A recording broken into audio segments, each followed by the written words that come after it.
കുറ്റിപ്പുഴ സ്മാരക വായനശാലയിൽ അതിൻ്റെ തുടക്കത്തിൽ തന്നെ അവരുടെ ചടങ്ങിൽ പങ്കെടുക്കാൻ കഴിഞ്ഞിട്ടുണ്ട്. അത് കുറ്റിപ്പുഴ സാറെന്ന് പറയുന്നത് ഞങ്ങൾക്കൊക്കെ ഒരു പഴയ ഓർമ്മയാണ്.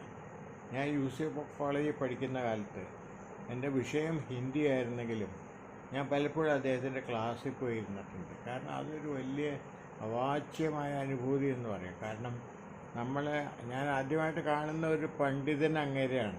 കാരണം ചെന്നമംഗലം എന്ന് പറയുന്ന നാട്ടിൻപുറത്ത് ഒരു കോളേജിൽ വരുമ്പോൾ നമ്മൾ ഈ സാധാരണക്കാരൊക്കെ ആയിട്ട് ഇടപെട്ടിരുന്ന കാലത്ത് ഒരു പാണ്ഡിത്യം, ശരിയായ പാണ്ഡിത്യം, യാതൊരു നാട്യങ്ങളൊന്നുമില്ല, ഒരു സാധാരണ ജുബ്ബയും ഒരു വലിയ ഇറക്കമില്ലാത്ത മുണ്ടൊക്കെ ഒരു കുടയൊക്കെ ആയിട്ട് വരുന്ന ഒരു അദ്ദേഹം, അത് കോളേജ് പ്രൊഫസർമാരുടെ ഇടയിൽ ഒരു അത്ഭുതമായിരുന്നു.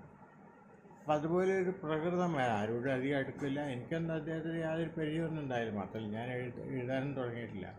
അദ്ദേഹം അടുപ്പിക്കുന്ന പ്രകൃതമല്ല. അപ്പം ദേശമൊക്കെ അന്ന് കവിത എഴുതി തുടങ്ങിയിരുന്നു.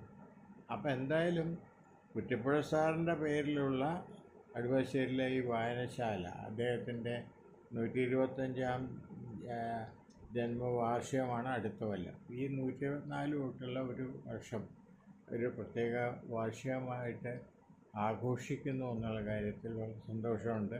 കുറേ സന്നദ്ധ പ്രവർത്തകർ ഈ ലൈബ്രറിയെ മുന്നോട്ട് കൊണ്ടുപോകാൻ ശ്രമിക്കുന്നു എന്നറിയുന്ന വളരെ സന്തോഷമുണ്ട്. അവർക്ക് എല്ലാ ആശംസകളും നേരുന്നു. നന്ദി, നമസ്കാരം.